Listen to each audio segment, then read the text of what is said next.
Hi, boys and girls. I wanted to start a new chapter book since we finished Charlotte's Web, and I had to go through my son Zach's piles of books that he had, and I found a good one that we haven't read before. It's Junie B. Jones' Toothless Wonder. And I'm wondering, I know Michaela's mommy told me that she lost at least one tooth since this started. Let me know if you've lost any teeth since this started and what the Tooth Fairy may have brought for you. All right, so Junie B. Jones, Toothless Wonder by Barbara Park, illustrated by Denise Bronkus. And if you have this at home, you can follow along with us because I know a lot of you have a lot of the Junie B. Jones books.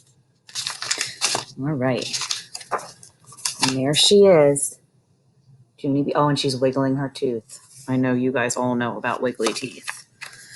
Chapter 1 is called Prizes, Friday. Dear First Grade Journal, today we are having a speaker in room 1. She is going to tell us all about recycling. Recycling is when you wash your trash, I believe.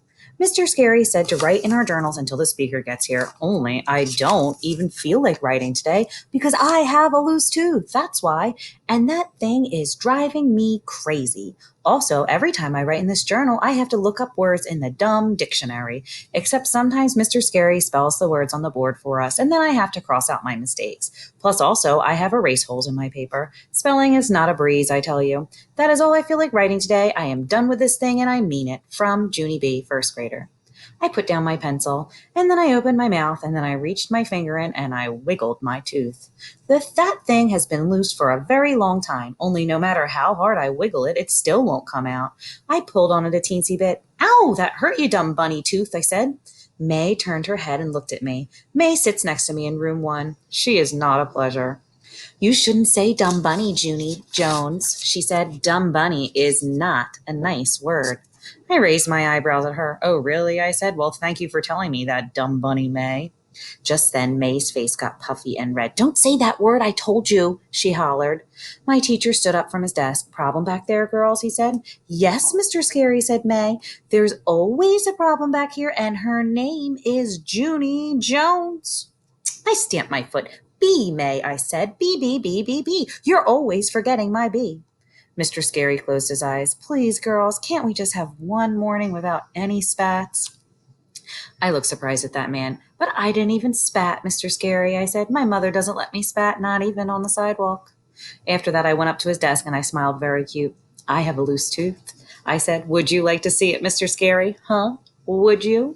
I opened my mouth and wiggled it for him. See it? See how loose it is? It is a loosey-goosey, isn't it? I said. He smiled. Wow, it really is loose, Junie B., he said. And it's a top tooth, too. Losing a top tooth is always the best. I looked puzzled. It is? It's the best, Mr. Scary, I said. Is a top tooth funner than a bottom one? Do you mean because last year I lost a bottom tooth and I didn't actually get a kick out of it? My teacher did a chuckle. But when you lose top teeth, your smile looks really cute, Junie B., he said. And when your new tooth comes in, you'll start looking like a big kid. I did a gasp at that news. A big kid, I said. Really? I'm going to look like a big kid? Mr. Scary nodded. Sure you are, he said. Here, I'll show you what I mean. He looked around the room. Class, does anyone here have their big top teeth yet? If so, please raise your hand, he said. All of the children looked and looked at each other, but no one raised their hand.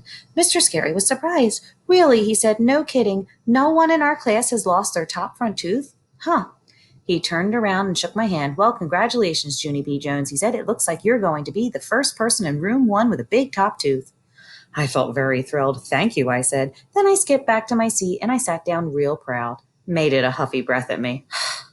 Big deal. What's so special about losing a top tooth? She said. Everyone in the whole room's going to lose their top teeth, Junie Jones. It's not like you're the only one, you know. She's not very nice, is she? I did a huffy breath right back at her. Yes, May, I know I'm not the only one, I said, but I am the first one, and the first one is the winner. So there, ha-ha on you. May crossed her arms. Well, if you're the winner, then where's your prize, huh, Junie Jones? I don't see a prize, do you? I tapped my fingers, kind of stumped. Then I hurried back to my teacher's desk again, and I patted him on the shoulder. Okay, here's the thing, I said. The children are wondering where's my prize for being the tooth winner, and how would you like to handle this situation? Mr. Scary did not answer right away. Finally, he shrugged. Well, the truth is there aren't any prizes, he said. I wasn't exactly running a contest, you know. Yes, I know, I said, but I bet you could still come up with a little something to make me happy. I pointed at his desk drawer. I bet there's something in there, probably, I said. Teachers always have good stuff in their desk drawers, right? And so why don't we take a little look-see? Mr. Scary ran his fingers through his hair. Then at last he opened this drawer. Whoa, is that a stapler I see in there? A stapler would be really good, don't you think? I think I would be really proud of that thing, I bet. And so if you'll just hand it on over, I'll be on my way. Mr. Scary shook his head. No, Junie B, no stapler. Then I looked some more. Hey, hold the phone. Is that Tums I'm looking at? I leaned closer. Yes, it is Tums, Mr. Scary. You've got Tums just like my Grandpa Miller, and so I bet you suffer from gas and bloating. Am I correct?